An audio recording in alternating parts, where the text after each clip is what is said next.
নমস্কার বন্ধুরা, আশা করি আপনারা সকলে ভালো আছেন। কাকলি কিচেনে সকলকে স্বাগত। আজকে একদম সহজভাবে দোকানের মতন ক্রিম রোল বানিয়েছি। তাহলে চলুন কিভাবে বানিয়েছি দেখা যাক।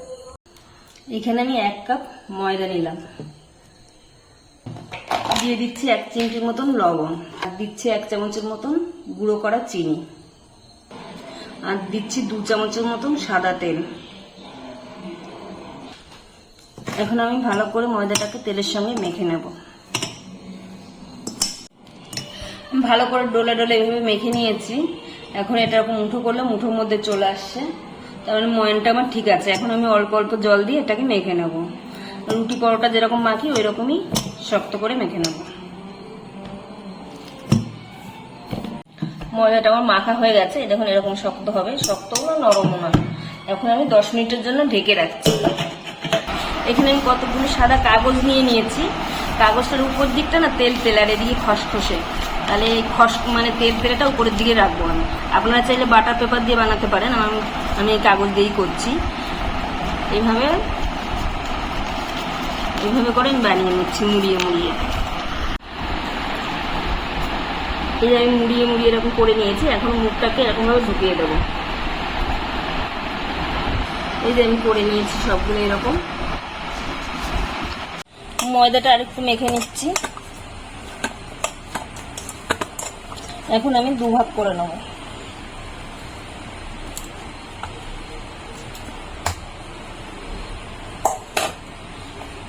এখন এটাকে একটা রুটির মতন বেলে নেব, একটা বড় রুটির মতন বেলে নেব।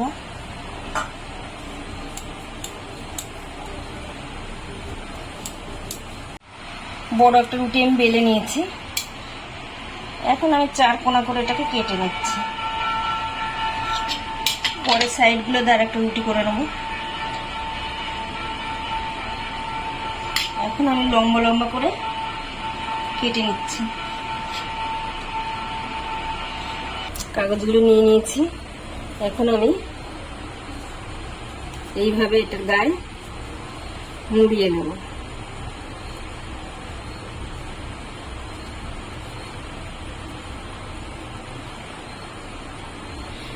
শেষ হয়ে গেল। এই সাইডে একটুখানি জল দিয়ে আটকে দিতে হবে। এখানে একটু জল দিয়ে দিলাম, এখানে আর একটু জল দিয়ে দিলাম, দিয়ে আর একটা এখান দিয়ে নিয়ে লাগিয়ে দিচ্ছি।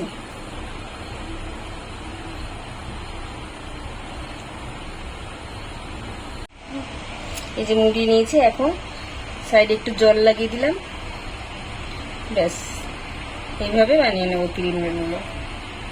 এই যে সবগুলো ক্রিম রোল আমি এভাবে বানিয়ে নিয়েছি। এখন ভেজে নেব। তেল গরম করতে বসিয়েছি। এখন আমি একটা একটা করে ছেড়ে দিচ্ছি ক্রিম রোলগুলো। তেলটা খুব বেশি গরম করা যাবে না, লো টু মিডিয়ামে রেখে ভাজতে হবে। আমি একসঙ্গে 4টে দিয়ে দিলাম।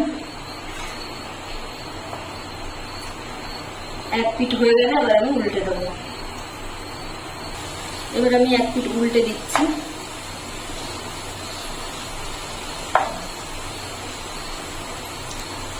এখন উল্টে পাল্টে হালকা ব্রাউন করে আমি ভেজে নেব।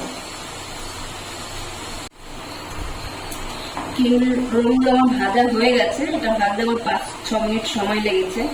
এটা গ্যাসটা হাই করে ভাজলে হবে না, এটা লো টু মিডিয়ামে করে ভাজতে হবে। এটা আমার হয়ে গেছে। এখন আমি তুলে নেব। আমি এখানে একটা ফুটো চালনিতে এরকম খাড়া করে দিচ্ছি, তাহলে এক্সট্রা তেলটা বেরিয়ে যাবে। দ্বিতীয় ব্যাচও আমি ছেড়ে দিচ্ছি। আমি একইভাবে লাল লাল করে এগুলোকে ভেজে তুলে নেব। সবগুলো ক্রিম রোল আমার হয়ে গেছে। এগুলো ঠান্ডা হোক, ততক্ষণ আমি ক্রিমটা বানিয়ে নিই। এখানে আমি 50 গ্রামের মতন বাটার নিয়েছি। এখন বাটারটাকে আমি চামচ দিয়ে ফ্রিজ থেকে বের করে নিয়েছি। এটা একটু শক্ত শক্ত রয়েছে। আমি চামচ দিয়ে একটু ফেটিয়ে নেবো। চামচ দিয়ে এটাকে একটু প্রথমে ফেটিয়ে নেবো। ফেটিয়ে একটু সাদা হয়ে আসলে তখন আমি চিনির গুঁড়ো এর মধ্যে মেশাবো। এখন আমি এর ভিতরে 2 চামচ চিনির গুঁড়ো দিচ্ছি। প্রথমে 2 চামচ দিচ্ছি, পরে আবার দেবো, একসঙ্গে পুরোটা দিচ্ছি না। এখন চিনির গুঁড়ো আর বাটারটা ভালো করে মিশিয়ে নেব। এখন আবার 2 চামচ দিচ্ছি আমি চিনির গুঁড়ো। আবার ভালো করে মিশিয়ে নেব।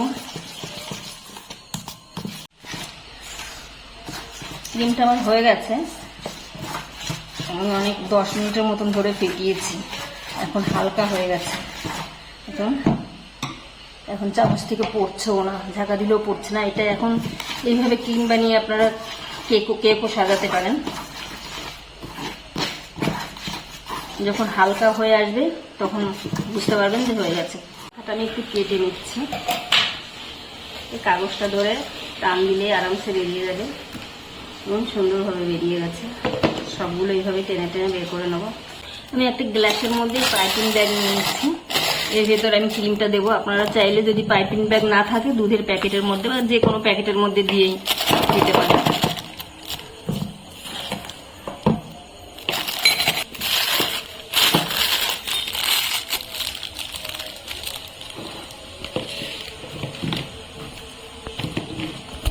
এই যে এরকম মানে নোজেল দেওয়া আছে, নোজেল না দিলেও কোনো অসুবিধা নেই, এমনি দিলেও মুখটা কেটে দিলেও হবে।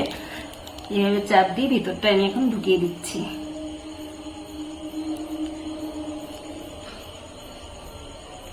দেখুন এইভাবে আমি সবগুলো ভরে নেব। ক্রিম রোলগুলো আমার তৈরি হয়ে গেছে, আমি একটা ভেঙে দেখাচ্ছি এখন কেমন হয়েছে। দেখুন উপরটা মুচমুচে, ভেতরে একদম ক্রিমে ঠাসা। ভিডিওটা যদি ভালো লাগে তাহলে একটা লাইক করবেন, সাবস্ক্রাইব করবেন এবং কমেন্ট করে জানাবেন কেমন হয়েছে।